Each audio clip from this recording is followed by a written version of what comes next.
안녕하십니까, 고영 강사 최창입니다. 자, 오늘은 시점 모의사 3회 현대시 부분 한번 가보도록 하겠습니다. 먼저 가에는 정진규의 추억, 감자 먹는 사람들, 빈센트 반 고흐라고 돼 있는데, 여기는 이 시는 빈센트 반 고흐의 감자 먹는 사람들, 이 그림 혹시 본 적 있을까요? 이제 그 그림을 모티프로 해서 쓴 시입니다.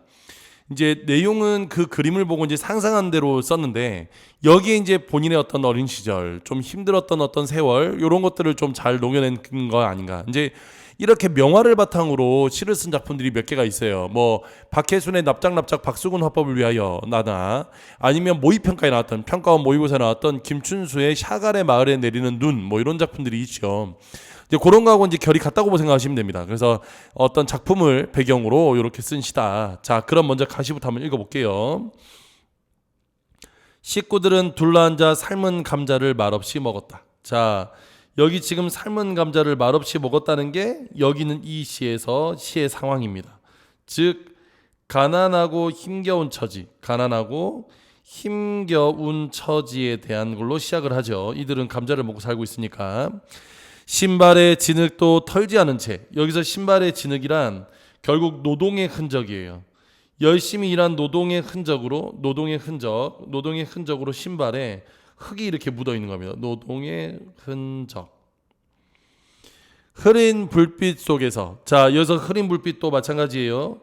여기는 지금 이 흐린 불빛은 결국 여기는 이 화자의 고된 현실을 시각적으로 서술한 겁니다. 시각적으로 표현했다. 됐죠? 시각적으로 표현한 거예요. 자, 그 다음 이어서 늘 저녁을 그렇게 때웠다. 그러니까 이 늘 저녁을 그렇게 때웠다는 것은 이게 지금 오늘 별미로 감자를 먹은 게 아니라 이들의 상황이 일시적이라기보다는 지속적인 상황이라는 것을 강조해 줍니다. 지속적인 상황임을 강조해 주는 거예요. 저녁 식탁이 누구의 손 하나가 잘못 놓여도 삐걱거렸다. 자, 식탁이 삐걱거렸다는 것도 마찬가지야. 요거는 고된 현실을 삐걱이는 청각적으로 표현한 거죠. 청각적으로 표현했어요. 삐걱이는 소리니까. 자, 청각적으로 표현했어요. 자, 그 다음 이어서 다만 셋째 형만이 언제고 떠날 기회를 노리고 있었다. 자, 언제고 떠날 기회를 노리고 있었대. 그러면 셋째 형은 이 현실에서 벗어나고 싶은 거야. 현실에서 벗어나고 싶어요.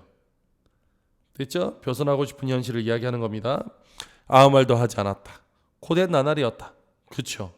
그래서 여기는 이 고된 나날이란 것이 이들이 고된 현실을 살고 있다는 것을, 고된 현실을 압축적으로 표현한 거예요. 압축적으로 표현했어요. 그만큼 힘들게 살고 있어. 잠만은 편하게 잤다. 여기서 잠만은 편하게 잤다는 건 뭐냐면 피곤해서입니다.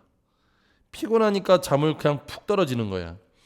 잘 삶아진 굵을 감자들처럼 마디 굵은 우리 식구들의 손처럼 서걱서걱 흙을 파고 나가는 삽질 소리들을 꿈속에서도 들었다.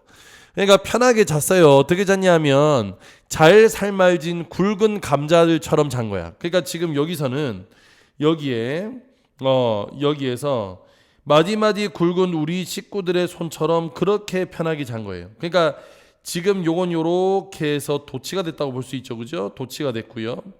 그 다음에 요렇게 잔다는 것은 아무래도 지금 피곤에 지쳐 잠든 모습을 여기서 비유했다고 보면 되겠지. 그지? 손가락처럼 나란히 감자들처럼 웅크리고 그러고 자는 거예요. 서걱서걱 흙을 파고 나가는 삽질 소리를 꿈속에도 들었어요. 그러니까 삽질 소리를 꿈속에도 들을 정도니까 마찬가지야. 고된 현실을 청각적으로 표현했는데, 고된 현실을 마찬가지로 청각적으로 표현했는데 꿈속에서도 계속 뭐하고 있다? 계속 노동하고 있는 거야. 누구나 삽질은 잘하는 것이 아니다. 우리는 타고난 사람들이었다. 자, 우리는 타고난 사람들이란 건 결국 지금 이런 노동을 숙명으로 생각하는 거예요. 숙명으로 여기는 겁니다. 맛있는 잠에는 막힘이 없었다. 자, 여기서 잠이 맛있다고 한 것은 왜 잠이 맛있냐면 유일하게 노동을 쉴 수 있는 시간이죠. 그죠? 유일하게 노동을 쉴 수 있는 시간. 노동을 쉴 수 있는 시간이고, 그래서 맛있다고 한 거고, 그리고 여기서 당연히 노동의 고단함을, 오히려 반대로 이 맛있는 잠이란 게 노동의 고단함과 대조가 돼요. 당연히 지금 맛있다는 건 미각적이죠. 미각적. 글자가 좀 이상하다. 다시. 미각적이야. 미각적입니다. 새벽에는 빗줄기가 조금 창문을 두드렸다. 자, 빗줄기가 조금 창문을 두드렸어요. 이렇게 한 것은 결국 일 나갈 수 없는 상황인 거야. 왜냐하면 밭에 가서 논에 가서 일해야 되는데 비가 오면 일 못 하거든요. 제일 부드러웠다. 이게 부드러웠어. 왜? 휴식이 주는 느낌. 휴식이 주는 느낌을 표현하고 있는데 당연히 부드러운 건 촉각적이죠. 자, 그래서 새싹들이 돋고 있으리라 믿었다. 자, 새싹들이 돋고 있으리라고 믿었대요. 그러면 이 새싹들은 결국 삶의 희망이에요. 그 삶의 희망 속에서 오늘은 하루쯤 쉬어도 되리라. 식구들은 목욕탕에 가고 싶었다. 결국 이 목욕탕이라는 곳이 일상에서 얻을 수 있는 휴식입니다. 자, 여기는 이 시는 지금 보신 것처럼 고된 노동의 삶을 살고 있는 한 가족의 삶을 감자를 먹고 있는 여기는 이 저녁 식사에 빗대서 힘들게 살아가고 있는 현실을 표현한 거예요. 그러니까 이제 빈센트 반 고흐 그림이 이렇게 식탁에 모여들어서 감자를 먹고 있는 거거든. 그걸 보면서 이제 이걸 쓴 거야. 그래서 이제 정리를 한번 해보면 첫 번째, 여기는 이 시는 결국 빈센트 반 고흐의 그림을 이 시의 모티프로 삼고 있다. 그래서 이 그림을 바탕으로 창작했는데 특히나 이 시에는 중간중간에 상징적인 소재들이 들어갑니다. 이를테면 감자라든가 삐걱이는 식탁, 그 다음에 또 여기 뭐 맛있는 잠, 목욕탕 이런 것들. 그래서 이런 상징적인 소재를 바탕으로 의미를 강조하고 있어요. 시적 의미를 강조하고 있고요. 그 다음 세 번째, 지금 보시면 알겠지만 마침표들이 하나도 없어요. 이런 마침표의 생략을 통해서 여기는 이 시가 결국 생각의 흐름이라는 것을 보다 강조해 줍니다. 결국 생각에서부터 왔다 이거예요. 생각에서부터 왔다. 이해가 됐죠? 생각에서부터 왔다. 이렇게 보시면 되겠습니다. 다 됐습니까? 자, 그러면 가와 관련된 문제부터 먼저 한번 풀어볼까요? 가와 관련된 문제부터. 자, 가를 읽었으니까 가와 관련된 문제 좀 풀자면 먼저 뒤쪽에 보면 가와 관련된 문제가 따로 있는 게 따로 있는 게 없네요. 전부 다 지금 가나를 묶어서 물어봤네. 이건 다음 문제 고전시가니까. 그러면 가나를 고전시가 물어봤어요. 일단 가와 관련된 것부터 1번. 여기 지금 이 19번에 1번 갑니다. 19번에 1번. 누구의 손이 저녁 식탁을 삐걱이게 하는 것은 셋째 영이 물질적 겹힘을 얻는 원인이 되고 있군. 그래서 야, 셋째 영이 물질적 겹힘을 겪는 원인이 누군가의 손이 저녁 식탁을 삐걱거리는 게 아니지. 이건 뭐 상관없잖아. 그러니까 여기는 이 저녁 식탁이 삐걱거리는 건 가난을 상징하는 건 맞는데 가난의 원인이라고 보긴 힘들고 이게 셋째 영만 특정 지을 수도 없는 거잖아. 그 다음 2번에 가에서 막힘이 없이 맛있는 잠을 자는 것으로 인해 화자가 처한 물질적 겹힘이 심화되고 있군. 이건 휴식이라고. 휴식. 심화되는 게 아니라 이게 유일한 휴식이라고. 안 되죠. 그 다음에 3번에 가에서 식구들이 목욕탕에 가고 싶어하는 것은 빗줄기로 인해 물질적 겹힘이 해소되게, 빗줄기로 인해서 물질적 겹힘이 아니라 이게 정신적 휴식을 얻게 되었다. 육체적으로 정신적 휴식을 얻게 되었다는 뜻입니다. 그래, 정신적이란 말은 좀 그러니까 정신적이란 말은 빼고요. 그냥 휴식이라고 할게요. 이게 휴식의 계기가 됩니다. 알겠죠? 그러므로 물질 겹힘이 해소됐다는 건 틀렸죠. 그래서 얘도 틀렸어. 자, 가와 관련된 건 다 틀렸고요. 자, 그 다음 기억합니다. 늘 저녁을 그렇게 때웠다는 것은 결국 여기는 이 화자의 상황이 일시적인 것을 보여주지 않는 거다. 그래서 요게 되겠네. 그래서 여기가 맞는 것 같아.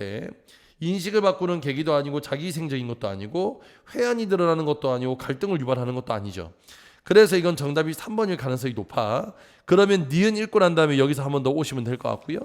자, 그 다음에 18번으로 갑니다. 18번에 가가 화자가 동일시하는 대상을 통해 화자가 반성적 태도, 이건 반성적 태도하고 상관없고요. 화자가 처한 상황을 시간적 순서로 제시하며 화자의 내면을 드러내고 있다. 정답은 2번일 것 같은데, 왜냐하면 여기서 저녁밥을 먹고 밤이 돼서 잠을 자고 꿈을 꾸고 다음날 새벽이 된 거니까 요거는 시간의 흐름이 들어있는 게 맞아요. 여기 지금 새벽이 있죠. 그 다음에 여기에서 지금 잠을 자고 있죠. 그 다음에 지금 앞에는 저녁 식사를 하고 있죠. 그래서 이렇게 시간이 이렇게 변화가고 있으니까 2번은 될 것 같아요. 그래서 정답은 2번일 것 같은데, 현재형 문장을 반복하여 여기서 지금 뭐뭐 얻다니까 가는 현재형 문장이 없고요. 공간의 대비를 통해 부정적인 시대 상황, 이거 부정적인 시대 상황하고 상관없지요. 그래서 가와 관련됐으니까 얘도 아니고 얘도 아니고 얘도 아니야. 그러면 3번의 나 정도만 우리가 해결하고 오시면 될 것 같아요. 자, 그럼 나시 가보겠습니다. 어머님. 자, 어머님이라고 지금 어떻게 시작하냐면 말을 건네는 방식으로 시작하고 있습니다. 저의 67살적 겨울은 이건 과거 회상이네요. 67살적이니까. 목조 적산 가옥 2층 다다미방. 여기서 다다미방이란 것은 시대가 일제 강점기임을 의미하는 거야. 벌거숭이 유리창 깨질 듯 울어대던 외풍 탓으로, 여기서 외풍이란 건 시련과 고난이죠. 너무 추우니까 이것 때문에 한없이 추웠지요. 밤마다 나는 벌벌 떨면서 아버지 가랑이 사이로 시린말을 밀어놓고, 그러면 여기에서 화자는 벌벌 떨었대. 이거 벌벌은 음성 상징어가 되겠네. 그래서 이런 음성 상징어를 통해서 화자의 고된 삶을 생생하게 표현하고 있습니다. 생생하게 표현하고 있죠. 아버지의 가랑이는 결국 자식에 대한, 여기는 가슴팍 여기까지 포함해서 요건 결국 자식에 대한 아버지의 사랑입니다. 자식에 대한 사랑이에요. 시린 말을 밀어넣고 그 가슴팍에 벌레처럼 파고들어 얼굴을 묻은 채 겨우 잠이 들곤 했었지요. 자, 여기까지가 과거회상이야. 요즘이란 건 이제 현재로 넘어왔네. 현재, 최근에. 요즘도 추운 밤이면 곁에서 잠든 아이들 이불깃을 덮어주며, 그러면 여기서 곁에서 잠든 아이들의 이불깃이란 것은 결국 이것도 자식에 대한 사랑인데, 여기서 화자가 뭐가 됐냐면 화자가 아버지가 된 거야. 늘 그런 추억으로 마음이 아프고, 그러면 여기서 그런 추억은 앞에 있는 그 추억, 그러니까 이거는 결국 마음이 아픈 건 아버지에 대한 그리움이 되겠지. 그리움. 그래서 나를 품어주던 그 가슴이 이제는 한 줌 뼈가루로 삼아. 여기서 한 줌 뼈가루. 그러면 여기서 한 줌 뼈가루인 건 결국 아버지의 죽음이에요. 이렇게 한 줌 뼈가루로 사가 붉은 흙에 자취 없이 뒤섞여 있음을 생각하면 옛날처럼 나는 다시 아버지 곁에 눕고 싶습니다. 옛날처럼 나는 다시 아버지 곁에 눕고 싶다는 것은 다시 한 번 더 아버지에 대한 그리움을 강조하고 있습니다. 그런데 어머님, 오늘은 영하의 한강교를 지나면서 문득 나를 품에 안고 추위를 막아주던 17살적 그 겨울밤의 아버지가 이승의 물로 화신해 있음을 보았습니다. 오늘 드디어 내가 복격한 거야. 뭐를? 거기는 그 아버지의 어떤 그것이 이승의 물로 되어 있다는 걸 느낀 거야. 품 안에 부드럽고 여린 물살은, 자, 여기서 이제 여린 물살은 결국 자식이죠.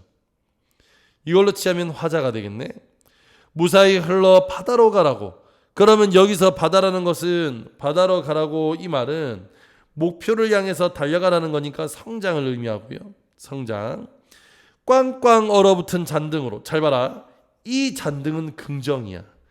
이게 결국 아버지의 사랑이라고. 그 잔등으로 혹한을 막으며 시련과 고난을 막으며 하얗게 얼음으로 엎드려 있던 아버지. 얼음도 아버지에 대한 사랑. 결국 지금 여기서 핵심은 뭐냐면 강물이 흐르는데 그 위가 이렇게 얼음으로 덮여 있는 거야. 그러면 이 강한 추위를 누가, 여기는 지금 이 얼음이 이렇게 막아준다고 생각하는 거예요. 그래서 여기서 아버지의 사랑을 느끼는 거야. 그래서 아버지하고 끝났어. 마지막에는 아버지 말줄임표를 써서 생략과 반복을 썼는데 여기는 이 생략과 반복은 당연히 이 시에 감동과 여운을 줍니다. 자, 그러면 정리 한번 해보겠습니다. 일단 첫 번째, 지금 보시면 현재의 지금 상황에서 과거를 기억해내고 있다. 그래서 과거를 기억해서 6, 7살 때 어떤 과거를 기억함으로써 나름 지금 뭐 하고 있냐면 일반적인 시형태라기보다는 과거의 기억을 통해서 역순행적 구성을 하고 있는데 그 배치를 시간 순대로 하고 있는 거예요. 그래서 요거 다음까지는 필요 없어. 요거까지는 필요 없을 것 같고 어쨌든 과거에 대한 기억을 중심으로 아버지에 대한 그리움을 강조하고 있다는 거 하나 기억해 두셔야 되고요. 자, 그다음 두 번째, 이 시는 자연물을 통해서 아버지의 사랑을 표현해내고 있다는 거 기억해 두셔야 되겠지. 강물. 그다음에 세 번째, 이 시는 말을 건네는 방식을 사용하고 있어요. 그래서 말을 건네는 방식을 통해서 대화체를 쓰고 있다. 이렇게 보시면 되겠습니다. 자, 그럼 아래쪽에 문제 볼게요. 18번에 이거 3번 안 되겠죠. 변화의 과정이 드러나 있지 않고 이거 오직 겨울입니다. 그죠? 겨울이면 변화 과정 안 되고요. 그 다음에 여기서 현재형 문장을 반복한다 그랬는데 여기서 현재형 문장이 뭐뭐 왔습니다 없습니다니까 이것도 현재형 문장이 없어요. 그 다음에 공간의 대비를 통해 부정적인 시대 상황에 대한 극복 의지를 강조한다는데 이것도 없죠. 그래서 정답은 2번이 정답이겠습니다. 자, 그럼 다음으로 넘어가겠습니다. 19번 4번에 아버지 곁에 누워있던 옛날은 화자가 심리적 결핍을 느끼는 요즘과 대비되고 있군. 정답은 4번이네. 여기서 말하는 심리적인 결핍은 결국 아버지의 부재죠. 아버지의 부재. 아버지를 반복해서 부르는 것은 아버지의 부재로 인한 심리적 결핍을 극복한 게 아니라 그리움이지. 그림을 강조하는 겁니다. 정답은 4번. 그 다음에 3번의 니은은 자 여기서 니은이야. 여기서 니은이란 영하의 한강교를 지나는 건데 이것은 결국 과거의 기억을 떠올리게 해주는 상황이 맞죠? 그래서 정답은 3번입니다. 자 21번의 정답은 3번이죠. 후회한 적이 없습니다. 그리울 뿐이지. 그래서 정답은 3번이 되겠다. 다 됐습니까? 자 그러면 이렇게 정리하시면 될 것 같고요. 여기는 이 두 작품 다 잘 공부하시기 바랍니다. 저는 다음 시간에 다음 작품으로 또 찾아뵙도록 하겠습니다. 그때까지 열심히 공부하시고요. 다음 시간에 다시 뵐게요. 안녕.